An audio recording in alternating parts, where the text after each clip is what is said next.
You don't hear the fall at first, only the sound that comes after, a wet, choking struggle somewhere beneath the floorboards. By the time anyone reacts, it's already too late.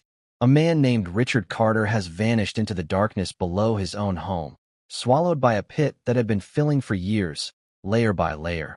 Waste from his family, from his neighbors, from an entire street that had nowhere else to put it. No one rushes in to save him. No one even seems surprised. Because in 1348, this wasn't an accident. It was ordinary life. The kind of thing people stepped around, lived with, and tried not to think about. And if you had been there, living in that same world, breathing that same air, walking those same streets, you wouldn't have survived it either. Not because you were weak, but because everything around you was quietly working against you in ways you would never understand. The first thing you would notice is not the danger, but the smell. It arrives before anything else, thick and constant, settling into your clothes, your skin, your breath. Thomas Carter notices it every morning, though he barely reacts anymore. He lives in London, a city packed so tightly that people exist almost on top of one another, where every narrow street carries the weight of thousands of lives and everything those lives produce. There is no separation between clean and unclean, no boundary between what you use and what you discard. The same space holds it all. You step outside, and the ground beneath your feet is uneven, damp, unpredictable.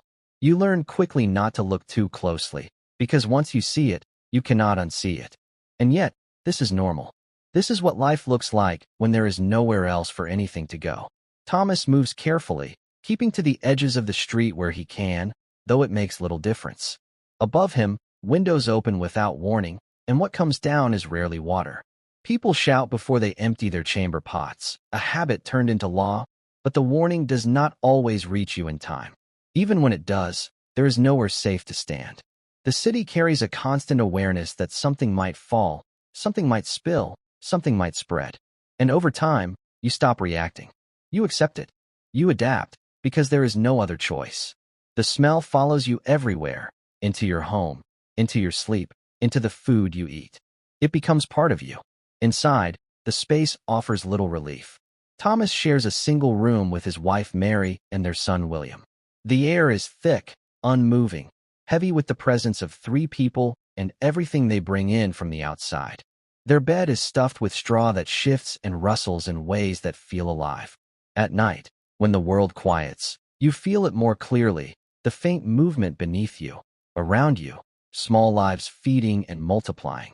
You brush it off at first, telling yourself it is nothing, but your skin tells a different story.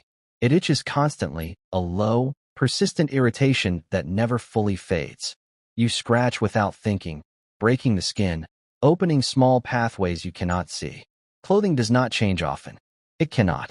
Washing is difficult, expensive, and not always trusted. The same garments are worn day after day, absorbing everything the body produces and everything the world presses into them. Over time, they grow heavy, stiff, carrying more than just dirt. They become a place where things live. Fleas move through the fabric, unseen, unnoticed, traveling easily from one person to another. Thomas does not know they are there. He feels the bites, the irritation, but nothing that would suggest the danger they carry. To him, it is simply part of life, another discomfort to endure. Water exists, but it is not what you would expect. The river that runs near the city serves many purposes, none of them separate. It carries waste from homes, runoff from trades, remnants of animals, and still, it is used for drinking, for washing, for survival. There is no clear line between what is clean and what is contaminated. Thomas fills a container and brings it home, trusting it because he must. There is no alternative that he can access, no system that filters or protects. What he drinks is the same water that carries everything the city discards. He does not question it. He cannot afford to. Despite everything, people do try to stay clean.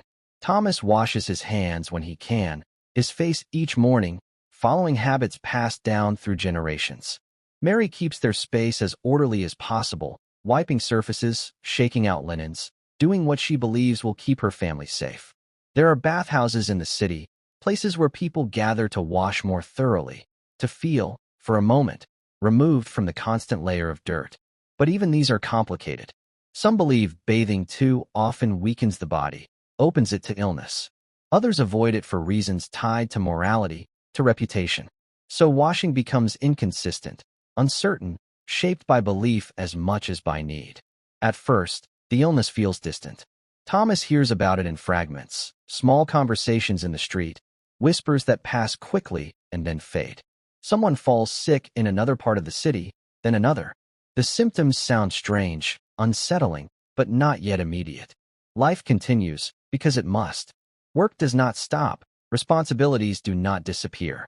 You hear about danger all the time in a place like this, and most of it never reaches you. So you learn to ignore it, to focus on what is in front of you. But then it gets closer. A neighbor falls ill, someone Thomas has spoken to, someone he recognizes. The change is sudden. One day they are present, moving through the same spaces, and the next, they are gone, their door closed, their absence heavy. More cases follow, each one closer than the last. The pattern begins to form, though no one can fully explain it. People search for reasons, for anything that might make sense of what is happening. Some speak of the air, of something corrupted, something moving through the city unseen. Others look to the heavens, to forces beyond their control. And some believe it is a form of punishment, something earned, something inevitable. Thomas tries not to think about it, but it becomes harder each day. The bells ring more often now, marking deaths that come too quickly, too frequently.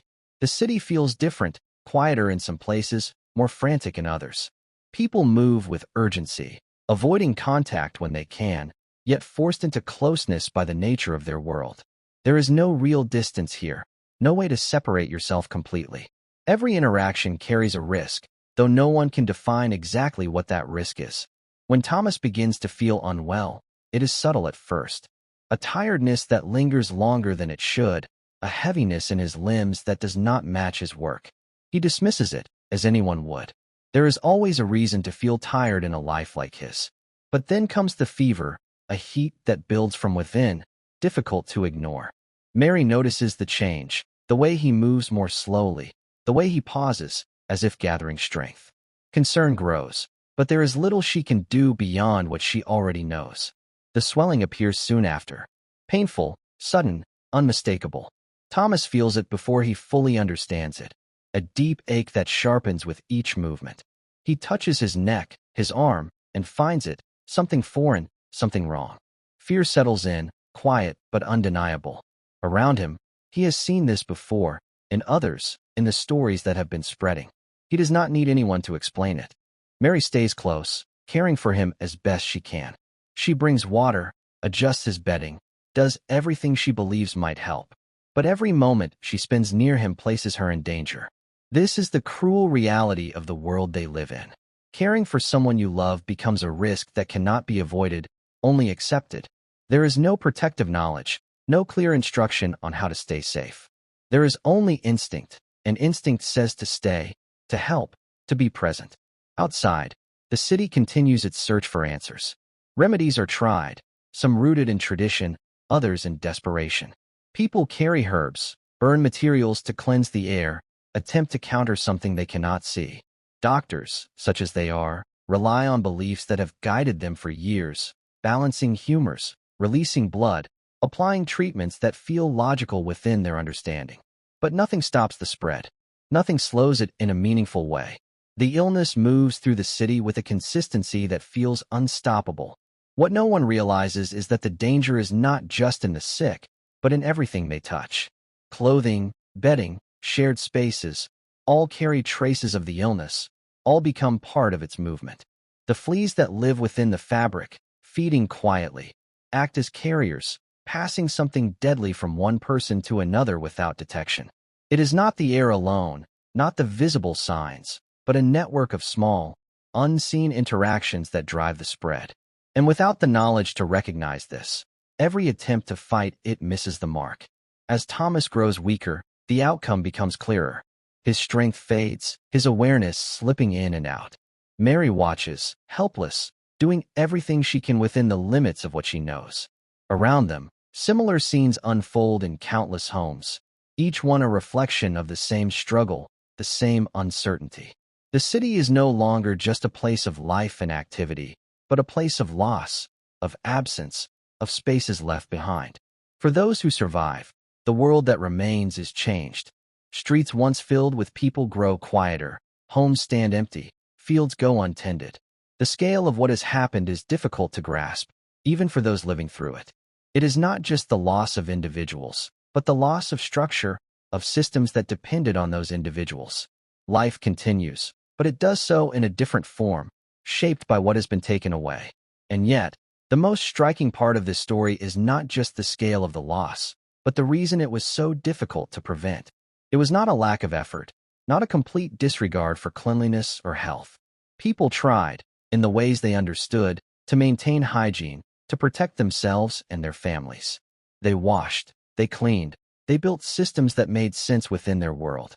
But without understanding the true nature of disease, those efforts could only go so far. The difference between their world and yours is not just time, but knowledge. The ability to separate clean from contaminated, to understand how illness spreads, to build systems that support that understanding. Without it, even the most careful habits can fall short. And that is why survival in 1348 was so uncertain. Not because people did nothing, but because what they did was guided by a framework that could not fully protect them.